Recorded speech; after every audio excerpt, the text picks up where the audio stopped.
Welcome to TomoTalks, Voices of Inclusion. This is a vodcast where we amplify the voices of persons with disabilities, celebrate their achievements, and challenge stereotypes about disability inclusion. Through this series, we will dive into personal stories, groundbreaking insights, and inspiring discussions with incredible individuals who are redefining what's possible. Let's spark curiosity, inspire action, and create meaningful change. Join us as we learn, grow, and explore the power of inclusion. Hi, I'm Yvonne, and this is Mike. We're so excited to have you on our very first episode of Tomo Talks. Our first guest today is Josh Tseng, a multi-talented impaired advocate and content creator. He carved out a very unique path. Josh is the director and co-founder of Blind Mice Media. Hi, Josh. Welcome. No, thanks for having me.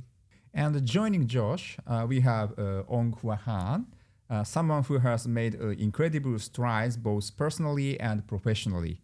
Hua Han is not only a wheelchair user who has overcome numerous challenges with resilience and determination, but also serves as the vice president of an international bank. On top of that, he is a nominated member of parliament. Hua Han, thank you for coming to you. Thank you for having me. So today's topic focuses on disability inclusion, why it matters, and how we can create more accessible and understanding communities. Let's dive right in. Josh and Hua Han, can you start by introducing yourselves, share a bit about your personal experiences with disability and how you felt when you first heard about your condition? Maybe Josh first.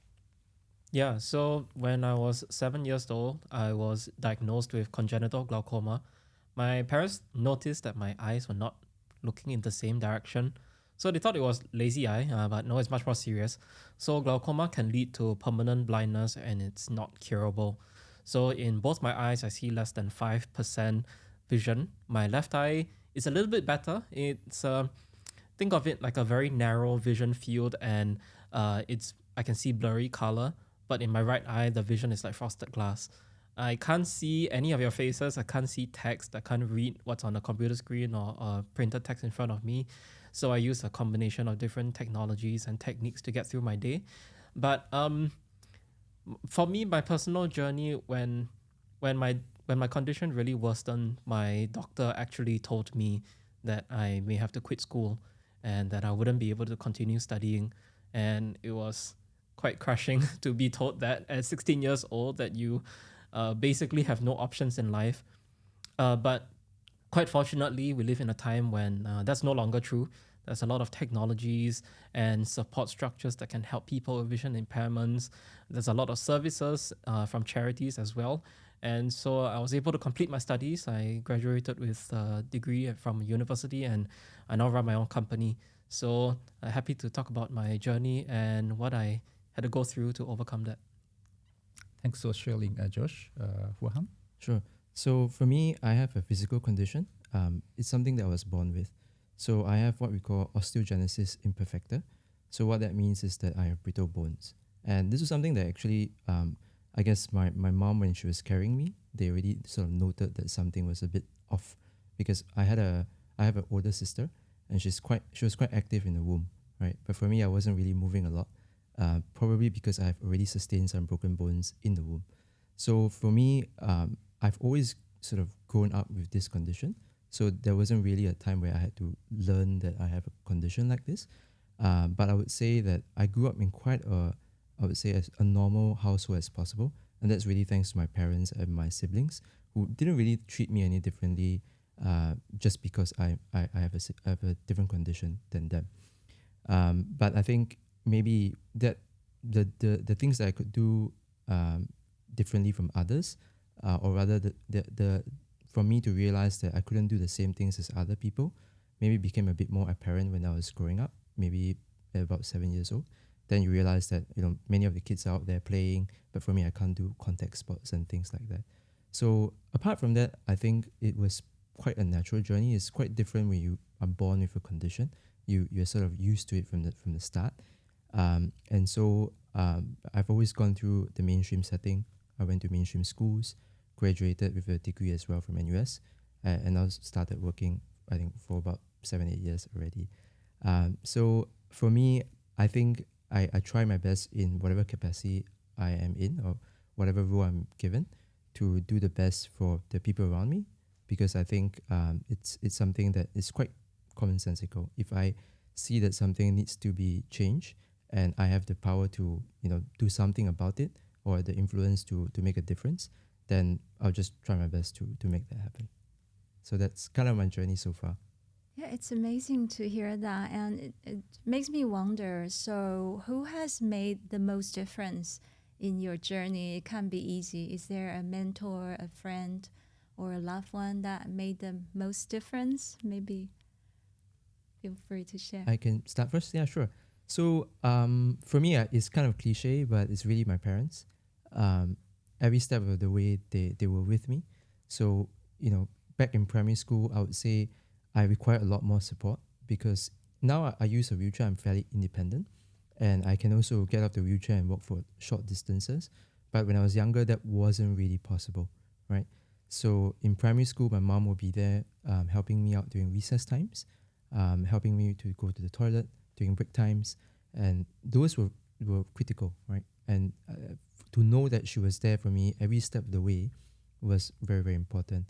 My dad as well, ferried me to and fro from home to school, whether I had extracurricular activities, whether it's some kind of a school event that meant that I had to travel.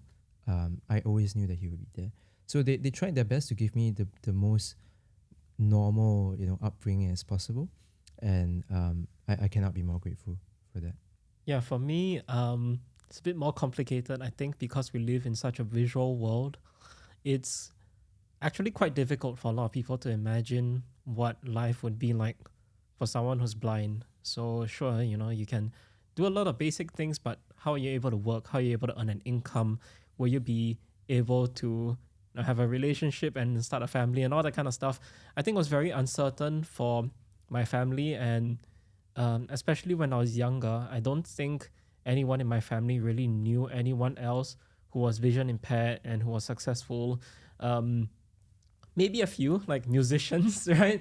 So my mother, she's a piano teacher, and she always asked me, do you want to learn how to play the piano? Maybe you can be a pianist, but it just never clicked with me. So I think it was quite difficult for them to figure out what I could do.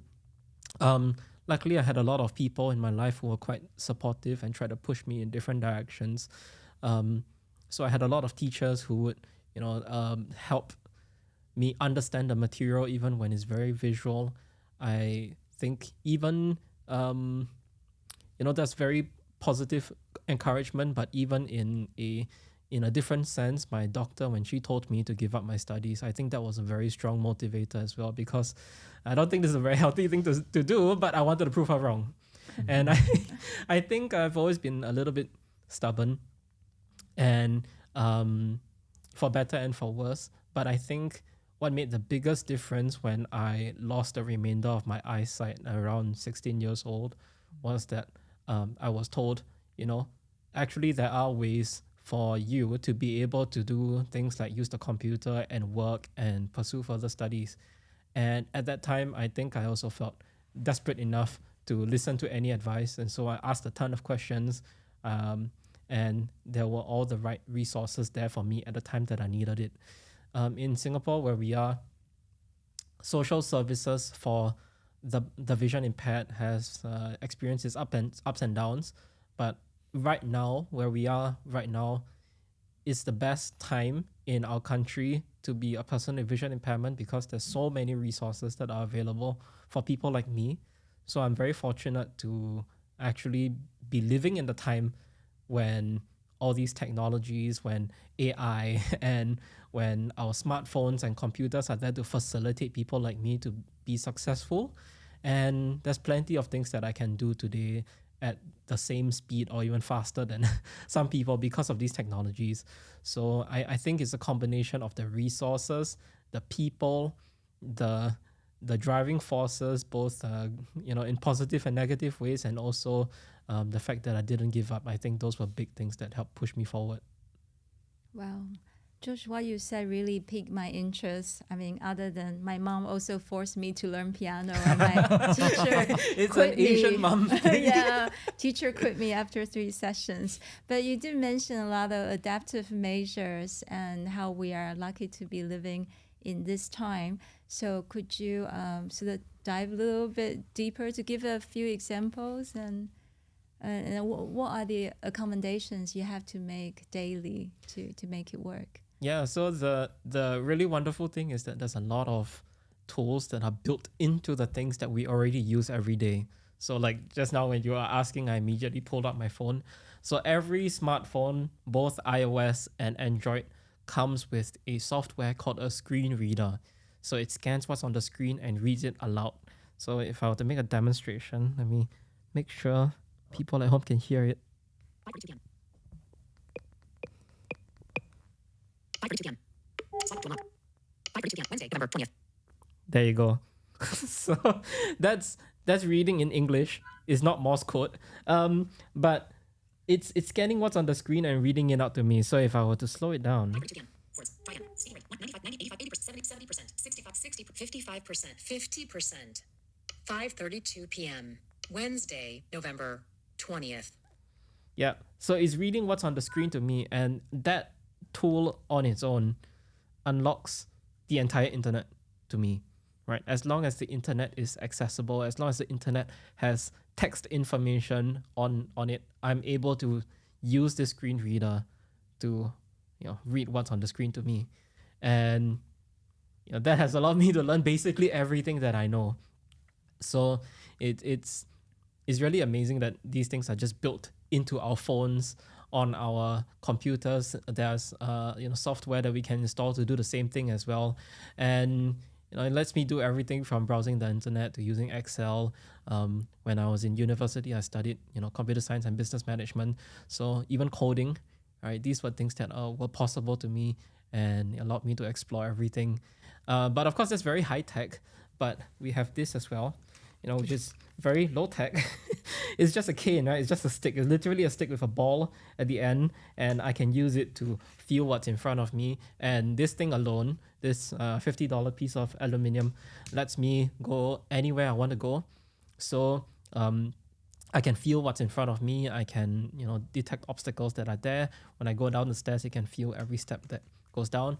So just learning these two things, the cane for navigation and the technology for information access, that lets me do everything that I want. Of course, it's not perfect. There's still certain things that I can't access, but hopefully technology over time can allow me to be able to interpret what graphics are, what charts are like. These are very complex visuals that we don't really have good answers for yet. But I'm thinking we probably could get there. But for the time being, these are the things that enable me, and I'm very grateful that they exist because they let me do all the work that I do. Wow. Thanks, Josh, for your sharing, and I'm inspired by your story because I am a caregiver of a son who has visual impairment from birth, and persons like Josh or Hwan are beacon of hope for us as caregivers or sons or daughters, because the parents always think about their future and worried about their future, whether they can navigate themselves after we are gone, right? Don't tell your son to quit school. But I think you did a lot, and the person with disability can do more than people expect. But still, there is a misconception in the public. So, for Han, what do you feel is a common misconception that the public has about your disability?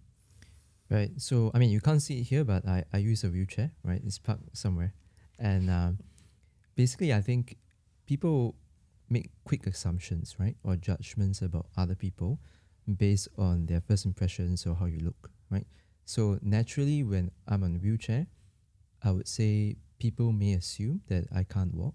People may assume that I may need help, but that's not necessarily the case, right?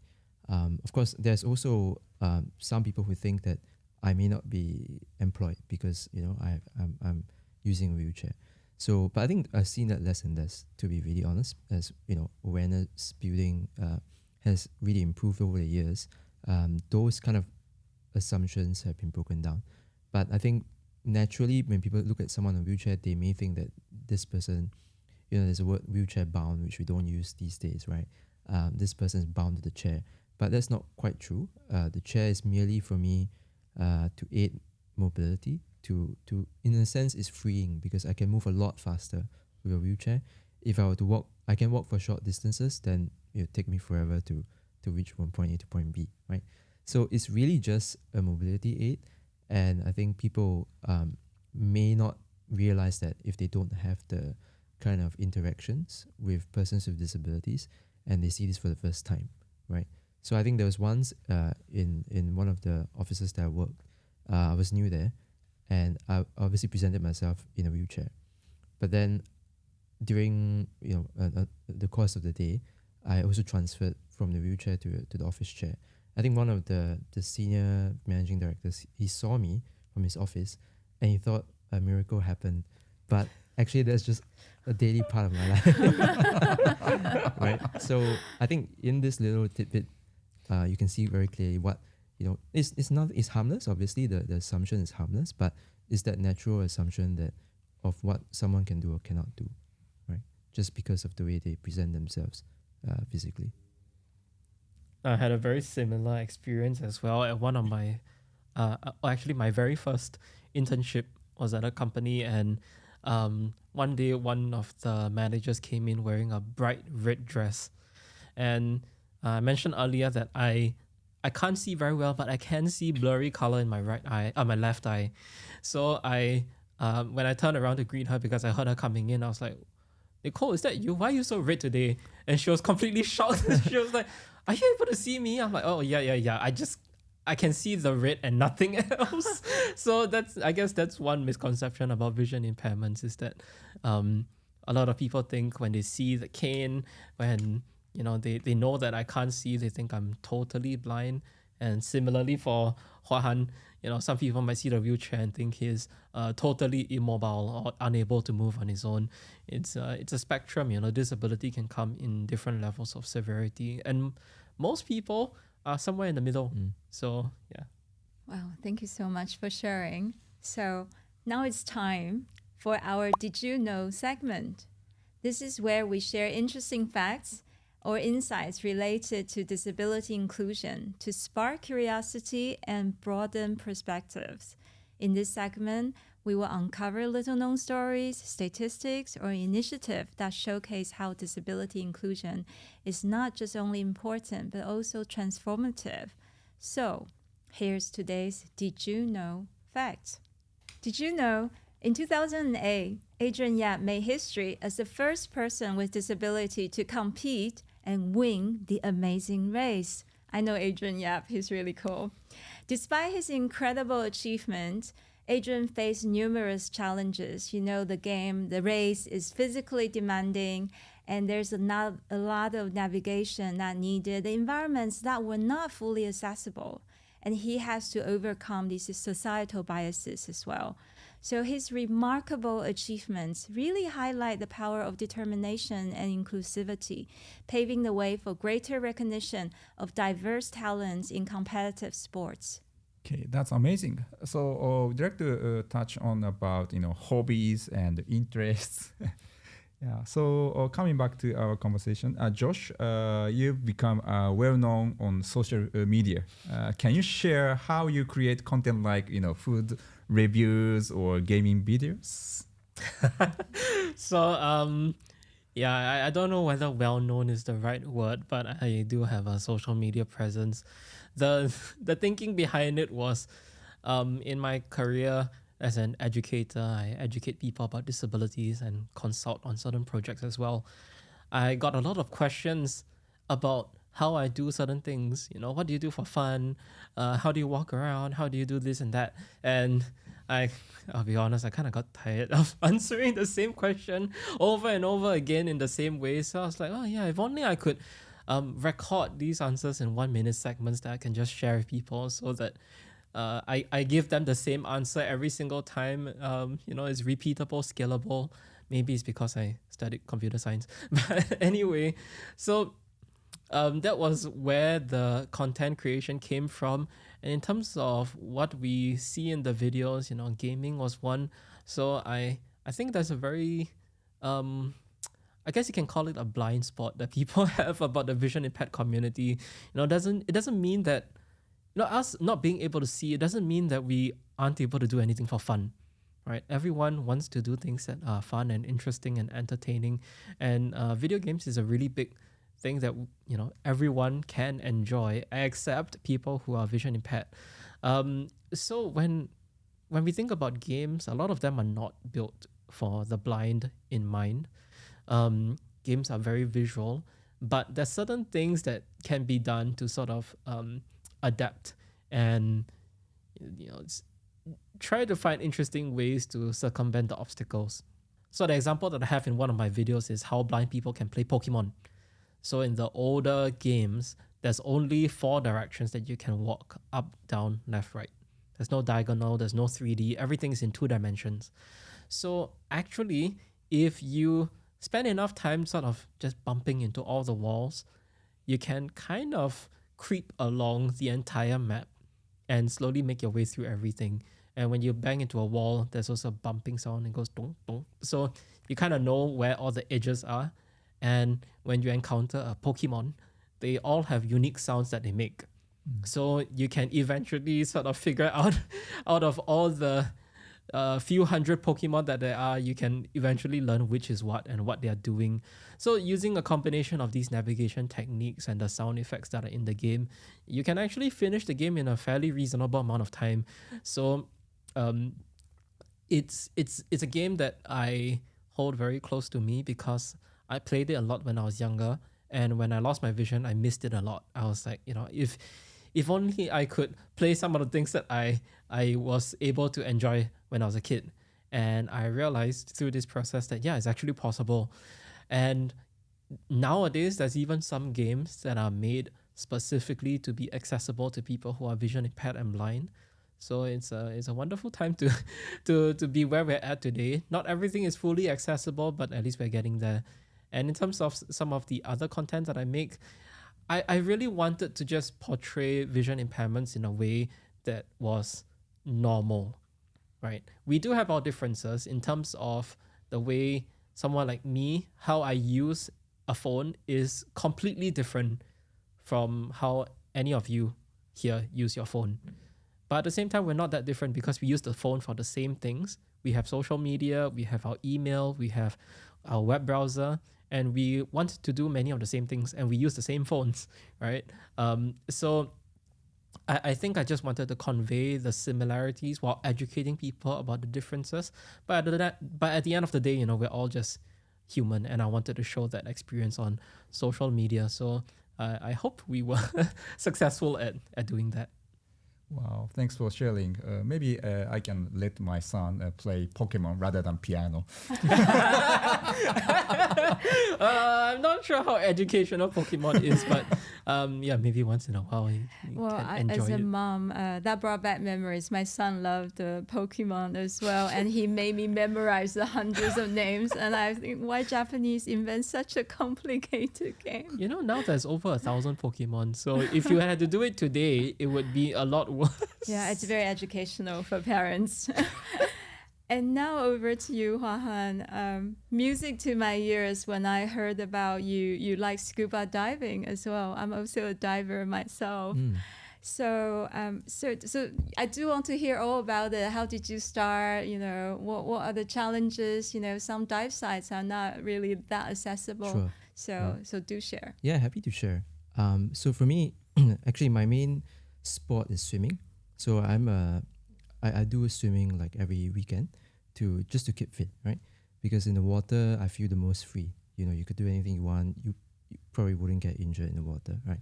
So that's quite natural for me to do a sport like that.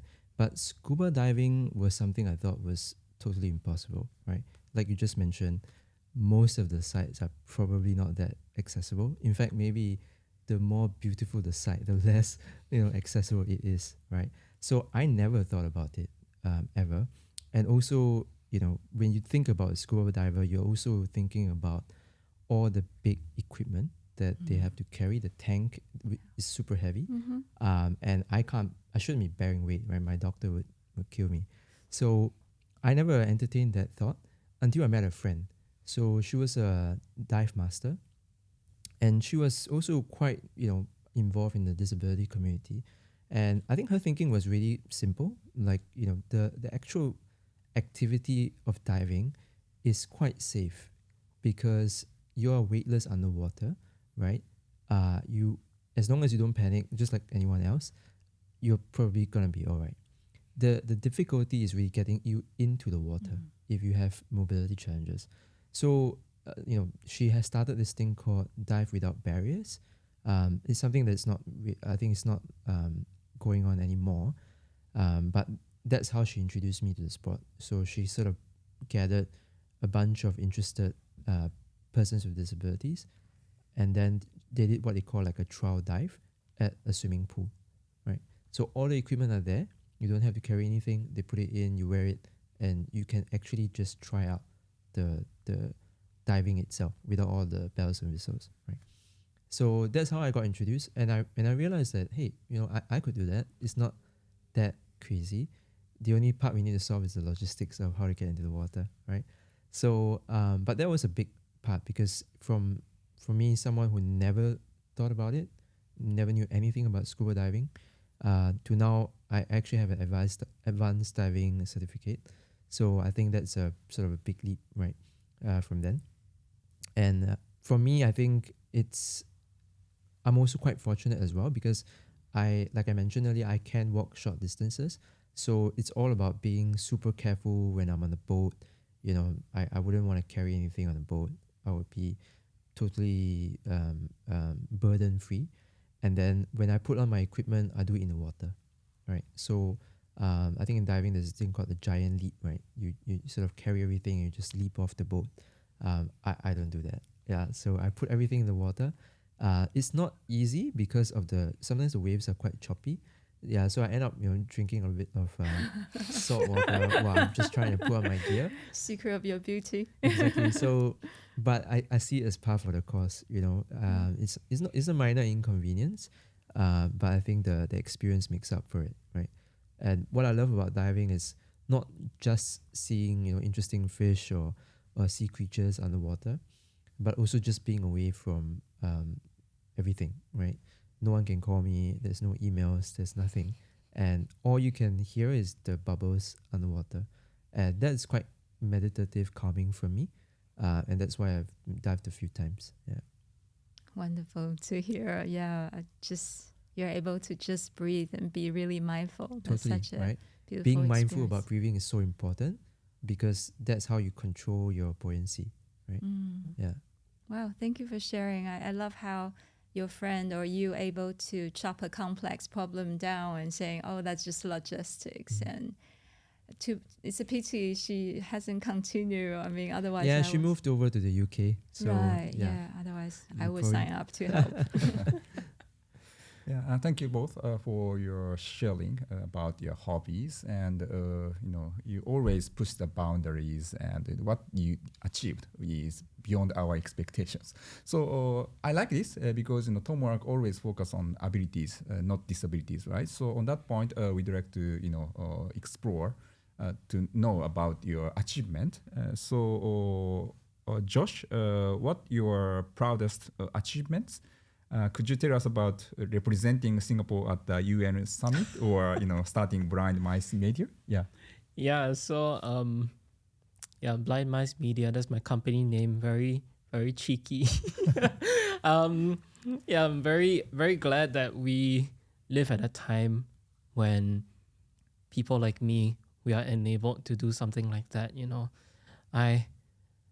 I'm sure there's other people in history in the distant past who were vision impaired and were able to chart their own path forward. But I think it's becoming more and more common and more possible, particularly to do it without tons and tons of resources and money, right? You don't have to come from a rich aristocratic family to be able to have these kinds of opportunities that I do, even despite my disability and my limitations.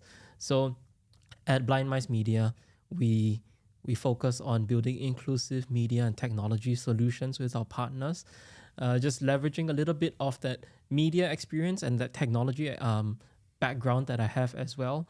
So for example, some of the things that we do, we work with our partners to make their apps and websites more accessible to people with disabilities, using universal design principles. And a lot of that was based off my personal experiences not being able to access information.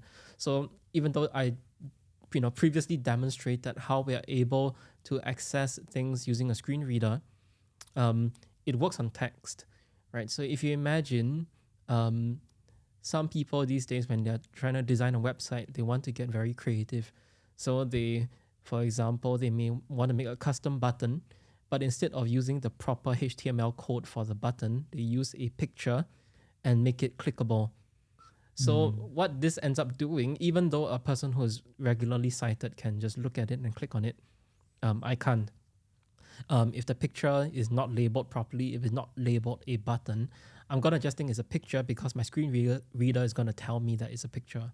So knowing these kinds of technology and design principles, I help my partners and my clients work through these problems, and it was built off a very major pain point that I experienced. So I guess Hua Han, when you mentioned earlier, sometimes when you see problems that you would like to solve and you just jump right into it, that's basically the ethos of my entire company. It's definitely my proudest achievement. Whether or not we're able to sustain it in the long run, that's yet to be seen. But I'm very fortunate that we are very good partners and that I have the opportunity to do this. So that's definitely the thing I'm most proud of. The United Nations, I think that's a very small but notable achievement. I'm also very grateful that I was given that opportunity to do so. So I'm gonna. There's a convention by the United Nations called the Convention on the Rights of Persons with Disabilities, and every year they have what's called a Conference of State Parties. So very, very fancy political things. That's the United Nations. Welcome to the UN.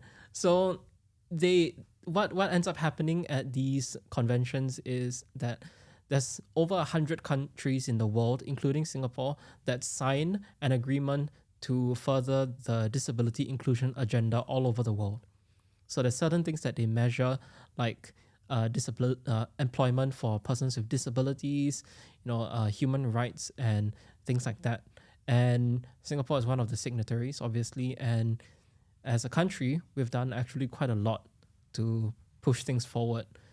Thanks to the government, thanks to charity organizations like TomoWork, right?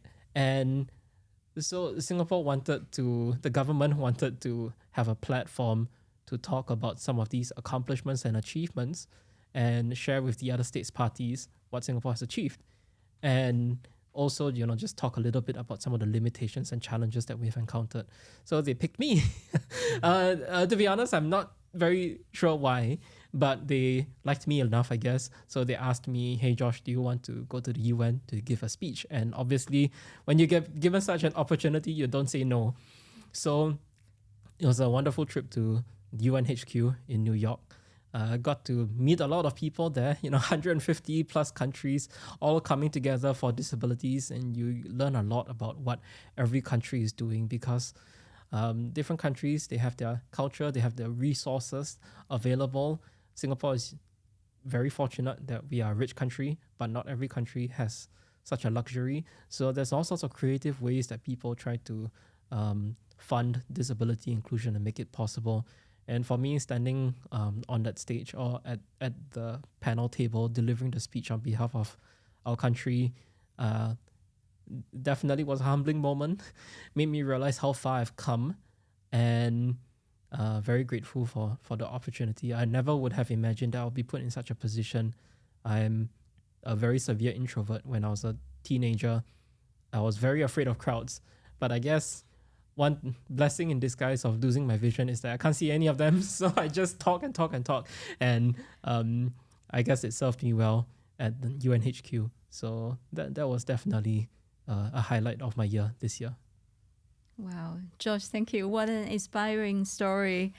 And like you, I start sensing Hua-Han won't take no for an answer, and he likes a good challenge, a lot of grit and gravitas. So I'm sure someone with a growth mindset like you will probably have a list of achievements that I can't wait to start hearing. And just now offset, we also chat about Netherlands you've been to. So can you just like spoil this and give us a couple of highlights of your achievements? Sure. So Thank I you. think when people talk about my achievements, I guess me being a nominated member of parliament comes to mind. But I think for me personally, Netherlands that you just brought up was a big part of my growth. I think as a moving from a student to an adult, right? So that was during the time when I was still in university. I did a student exchange program to Maastricht in the Netherlands for 5 months, and that was an unbelievable experience.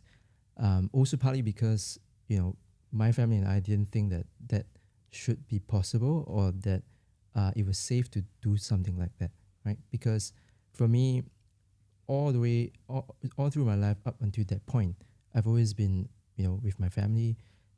If anything were to happen to me, family is just right there, friends are just all around me. But to go so far away was totally unprecedented, right? And in fact, I actually even sustained a fracture while I was on exchange. So fractures are quite part and parcel of my life because of the nature of my condition. But having a fracture away from home, gosh, that was really new, right? So that was quite a jarring moment for me, because for the first time in my life, and I realized it then, I had a significant injury with no family member around. So obviously I have a good friend who was with me. Credit to him, he tried his best.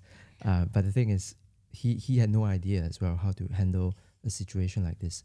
And for me, I had to kind of grow up really, really fast at that point in time to know that eventually there will be adversities in my life that I kind of have to deal with myself. Find the resources within me and around me to make things possible for myself. And you kind of have to learn it the hard way, right? So, I think I had, it's not that big of an injury because I didn't really have a bad fall or something like that. I think it was kind of a stress fracture. So it probably, when it shows up on the x-ray, it's more or less a hairline fracture or less.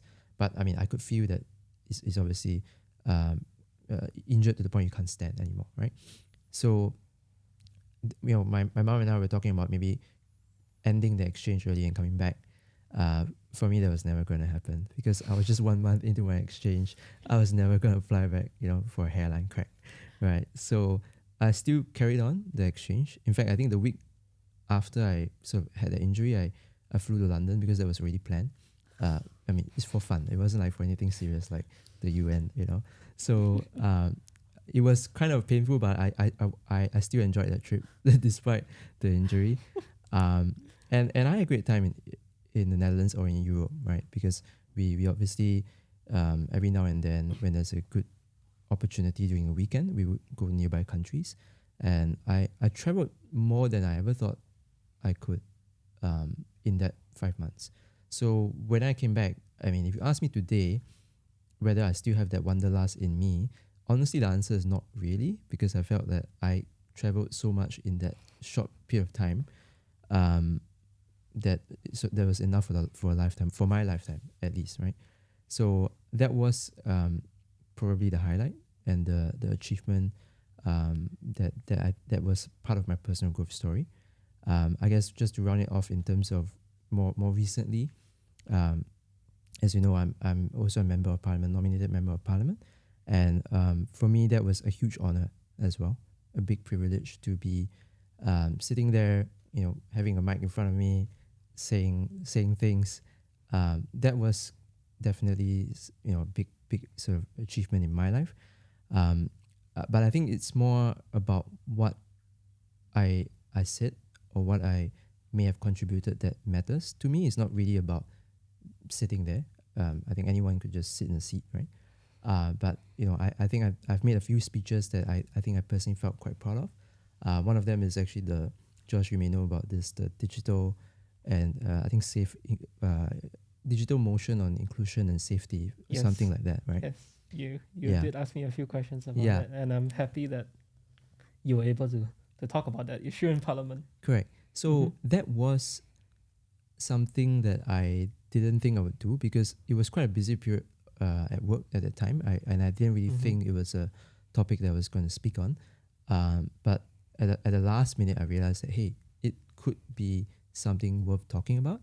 And I chose a very narrow niche, right? I tried to speak up for the hard of hearing friends, the deaf community, and also the visually impaired. And that's kind of where I learned about screen readers and all that. And through that particular speech, I think it did raise some awareness, at least within the civil service. I realized that there were people within the civil service trying to make a difference as well, but having elevated that topic to the national stage meant that maybe some of these conversations can be accelerated, right? So I was pleased with that one because it wasn't just a speech. I personally learned a lot, and there were also follow-ups after that with the ministry, with the civil service as well, to see how we can make improvements. So yeah, that was quite something I'm quite proud of.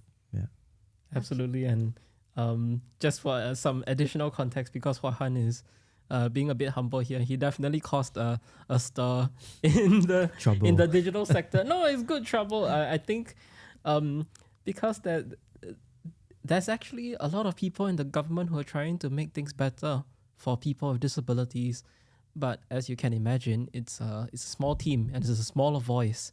So the fact that we had a member of parliament spotlighting the issue made a big difference, because suddenly this department was getting a lot of attention, a lot of inquiries. And I think this is one of the things that I think Hua Han and I, over the past 2 years that we've known each other, I think this is one of the things that we share in common, is that, you know, when you're given the opportunity to make a positive difference, we just take it and see how it goes. And happy to continue conspiring with you to stir more things up and get more positive change going. But I think that's one of the things that really drive the both of us when it comes to inclusion. I think for us it's just good common sense, right? Yeah. To do, you know, what you can do, right, to make a difference, and it helps us and also the people around us, right? So yeah, that's what motivates me to do this.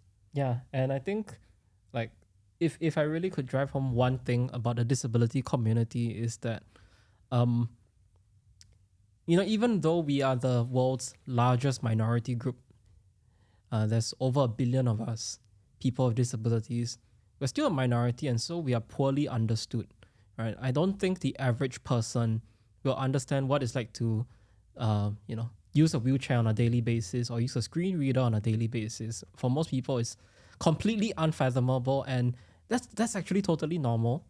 So I think us having the platform to advocate for ourselves is a privilege. It's really humbling to know that now the world is in a place where a lot of people are trying to be more compassionate and understanding, and trying to understand what we're going through, so that we can make things better for all of us, so that we can, you know, have equitable jobs and enjoy video games like Pokemon in the same way that other people do. And the fact that there's people out there listening to a podcast like this, I think is very encouraging to know. So we're happy to be here. Absolutely. Thank you, Josh, for driving the message home. And it also strikes me that both of you have this service leadership.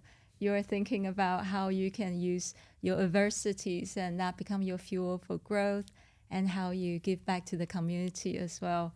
Really inspiring. And I can't help to laugh that when you have fracture, you went to London, and I think as a mom, I go like, boys will be boys. And YOLO. You know, if you're already there, you might as well not. I mean, I have fractures all the time, right? But I'm not in London all the time, so yeah. So maybe boys will be boys is also a myth. All right. It's time for our myth-busting segment in this part of vodcast. We tackle common misconceptions about disability inclusion. Many of us might hold certain beliefs that aren't entirely accurate. By addressing these myths, We hope to create more awareness and promote a better understanding of the realities faced by persons with disabilities. So I'm going to share some statement, and our guests can weigh in, or you can weigh in whether it's a myth or not. So, myth or fact, the handicap toilet can only be used by persons with disabilities. I think that's a myth. It's public, right?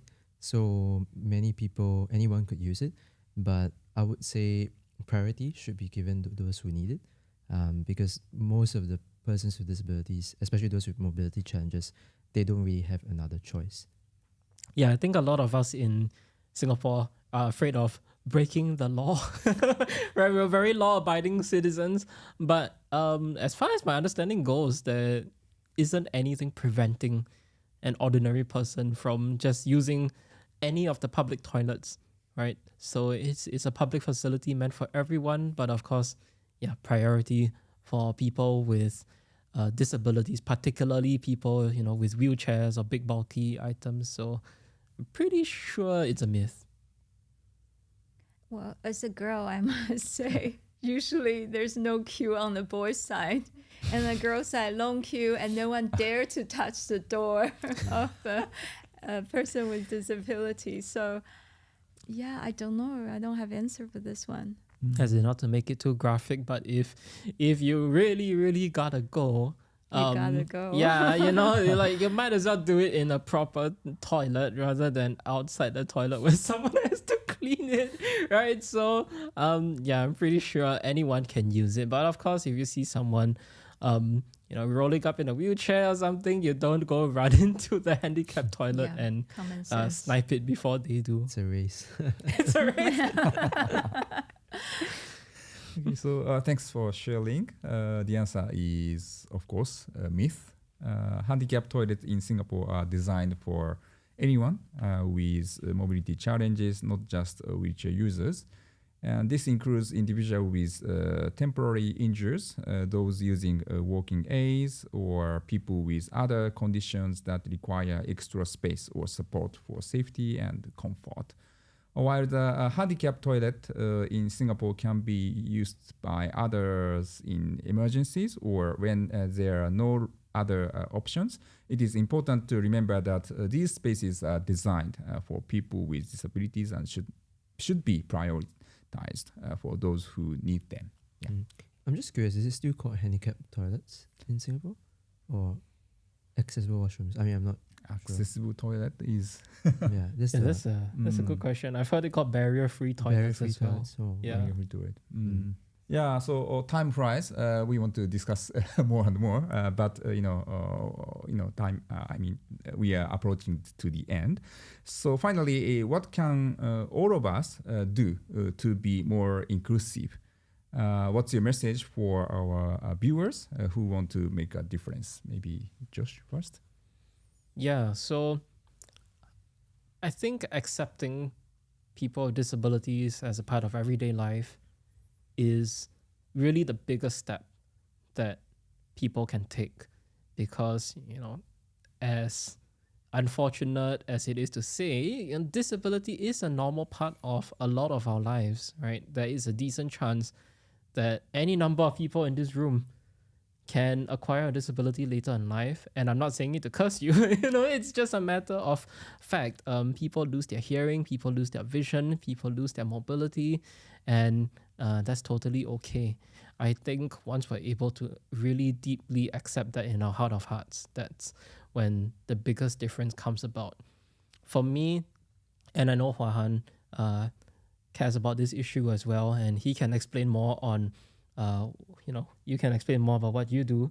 But for me, inclusive employment for people with disabilities is a very big issue, right? The vast majority of people with disabilities are still unemployed, and it's not by choice. It's not because of a lack of ability. In a lot of cases, it's a lack of opportunity sometimes.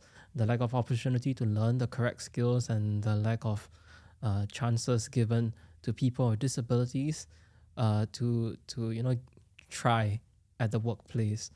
And so at my company, one of the very fortunate privileges we've had is recently we started hiring people with disabilities, starting out with interns, because I'm still quite a young guy. I'm not what you might call a very experienced manager, but I'm trying to learn as well. And I think if someone like me at age 27 can try to learn to manage people who are different from myself, people with mobility challenges, with cognitive challenges, people who are on the autism spectrum, I think many of you other people at home listening can give people with disabilities a shot as well. So if you see someone with a disability come into your office, before you wonder what they are not able to do, maybe give them a chance to prove to you what we are able to do. And I think that's one of the things that I think can make the biggest difference, and starting with a very real concern for all of us, not just people with disabilities, which is where we get to work. Wow, that's an inspiring message. Thank you. Not sure if I can top that. So, I mean, it's a similar point to Josh's. I think don't make assumptions, right? Like what Josh said, it's very easy to form an immediate impression about what someone can't do. But honestly, you don't want to make any broad generalizations about anyone, right? I think that's what all of us want for ourselves, and I think it's the same when we are interacting with someone who looks different from us. So inclusion is also not a topic just for persons with disabilities. It involves everyone, right? And I like what you said as well in terms of everyday life. I think Josh and myself, we are quite big on inclusive employment, because we know that that is the foundation of what would sort of catalyze for more opportunities for someone when they have very, very stable employment. But ultimately, a person with disabilities, just like anyone else, they are a person. They want to have fun, right? They want to start a family. They want to have a good job. And these are things that is the same for everyone. So I think for a society to recognize that, and for those who have the capacity or the influence to make a difference, to create environments that are accepting, I think, in my opinion, it's a responsibility of the person who has that influence to make that change, right? Because like Josh has mentioned, a lot of the things he can do today is because of assistive technology. So it's not really the fact that he has a visual impairment that's limiting him, but it's kind of the environment that around him is not set up such that he can thrive. But if the coders around the world, developers, the builders, the engineers, they are thinking about universal design, enabling as many people as possible, then I think everything else will fall into place, and you'll be surprised at what kind of achievements, people who we normally think can't achieve, what kind of achievements they can actually get to, right?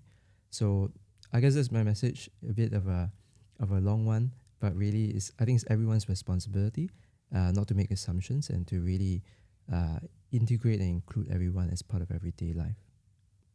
Yeah, I think the both of us, we could literally talk all day about this topic. So if I could help summarize, the key message, we're all just humans. So I think when we approach with that commonality and that understanding, a lot of things become a lot better. We're not that different from you or anyone else at home listening. We're all just people. Thank you so much, Josh and Hua-Han, for sharing your personal stories and letting us to get to know you better. And for you viewers, thank you for joining us for this very first episode of TomoTalks, Voices of Inclusion.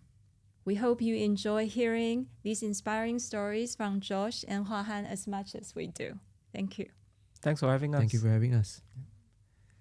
Be sure to tune in our next episode where we will continue to explore meaningful conversations around inclusion and empowerment. We have another exciting lineup of guests who will share their personal journeys and insights into creating more inclusive society. You won't want to miss it. Until then, let's keep working together to foster understanding and inclusion. See you again.